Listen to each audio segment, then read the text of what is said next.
self-control. Life experiences bring lessons learned, and wisdom comes upon us when we allow these life experiences to teach us something. I believe that there will always be part of us that struggles with something to prove our dependency on our Creator. What do you think? Do you agree? Do you think there is something that you will always struggle with that proves your dependency on your Creator? Something that helps us stay within the boundaries that were created for us. Boundaries that show us love, peace, balance, comfort. I struggle with not being in control, to the point that I believed that if I was in control of all the things in my life, then everything was good. And if I wasn't in control, that I was failing at life. On page 168, I wrote, I believed in the falsehood that I could dictate what could be. That if I planned, worked hard enough, then everything would be the way it needed to be. I look back on all the energy exerted to live this lifestyle, and it grieves me. All that energy misdirected and misused. Yet I'm humbled to know that God knew. He knew that it would play out this way. God had a huge lesson to teach me about me not being in control, but rather that I needed self-control. And those two are very different. You see, there's a desperate need to transform from the need to be in control to having self-control, which was our original design. I would have to learn to give up control. Matthew 10:39 tells us, whoever finds their life will lose it, and whoever loses their life, for my sake, will find it. I desperately needed self-control in my life. I write these words on page 169. I'm not strong enough on my own to resist going into the shoe store and feeling a lonely feeling with a new pair of shoes. I'm not strong enough on my own to not eat food to deal with the stresses of life. Without self-control, I can't keep my mouth from saying things I shouldn't.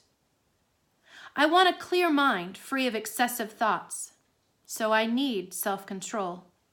A mind that is clear of prideful thoughts, fearful and anxious thoughts. A mind that is free from jealous, angry, and doubting thoughts. Like a city whose walls are broken down is a man who lacks self-control. Lack of self-control in life can look like a chaotic mess. But a wise man keeps himself under control. I want that, self-control. And learning self-control takes discipline. I know that can be a naughty word, right?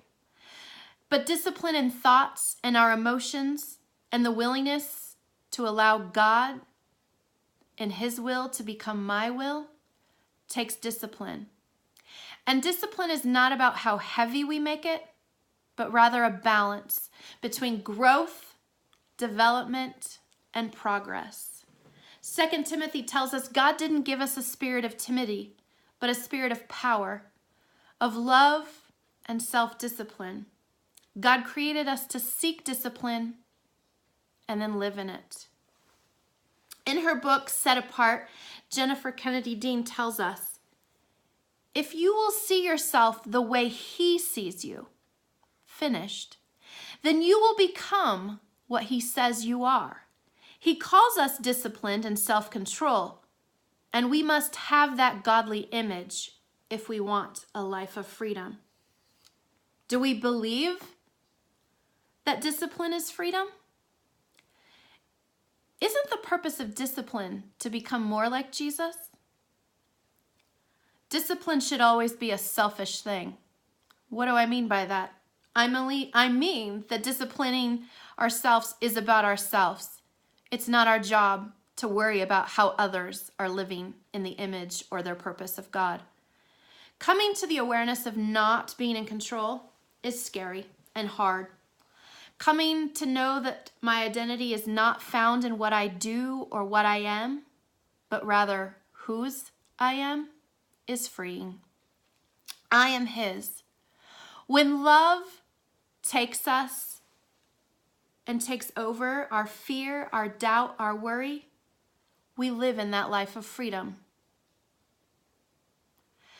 May we desire this love over everything, and may we live in it.